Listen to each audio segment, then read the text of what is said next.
If you want healthy hair in the year 2026, then listen up because this is the video for you. If you are new here, hi, my name is Amy. I have been a stylist since 2010 and currently own my own salon suite right here in Connecticut. I'm gonna list all of the ways that you can get healthy hair right from home that won't cost you a cent. First things first is you're gonna focus on scalp care. Hair health and growth literally starts at the roots, your scalp. If you're experiencing hair loss, dandruff, greasy hair, buildup, there are such easy ways to address that right from home. First things first is doing regular scalp massages to stimulate blood flow, which helps promote growth. Now, you can just do this with your fingertips by applying pressure along your hairline, or if you do want to spend a couple of bucks, you can purchase one of these from Amazon. This is a shampoo brush, and it has these stiff rubber bristles. It is gentle enough so that it won't cause any damage, but it is strong enough to where it's going to get the job done. If you're someone who wears regular baseball hats or a tight ponytail, baseball hats is constant rubbing and causing breakage and hair loss along your hairline. I know, trust me, it's a hard habit to break, but it's a vicious cycle. You're wearing a baseball hat because you're balding, but you're balding because you're wearing a baseball hat. Same thing with tight slick back ponytail. It is constant tugging and pulling, and it is causing that breakage. Next, say it with me, we are not gonna go to bed with our hair wet.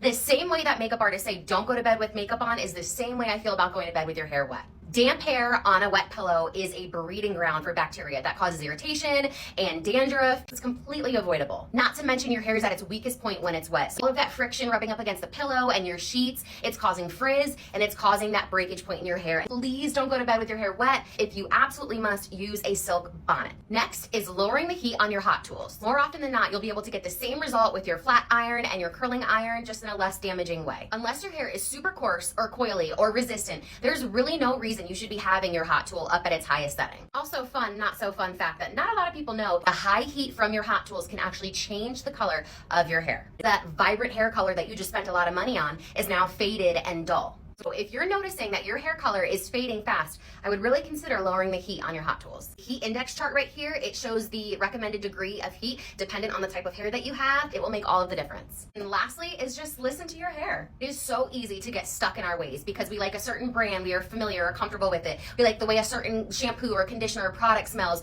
We were influenced by a certain person to purchase a product and now we feel like we need to have it. We go through so many different stages of our hair and seasons and the weather, and not every product is good for every stage and season in our life. If you're over shampooing your hair because your hair is greasy, your hair that produces natural oils, and you're washing your hair day after day after day, your hair is like, wow, it's being stripped of this natural oil. It's overproducing. Stop washing your hair every day. It doesn't need it. That would be my last stage of advice is your research. Ask your stylist how to meet the needs of your hair. All right, guys, that's it. As always, thank you so much for watching.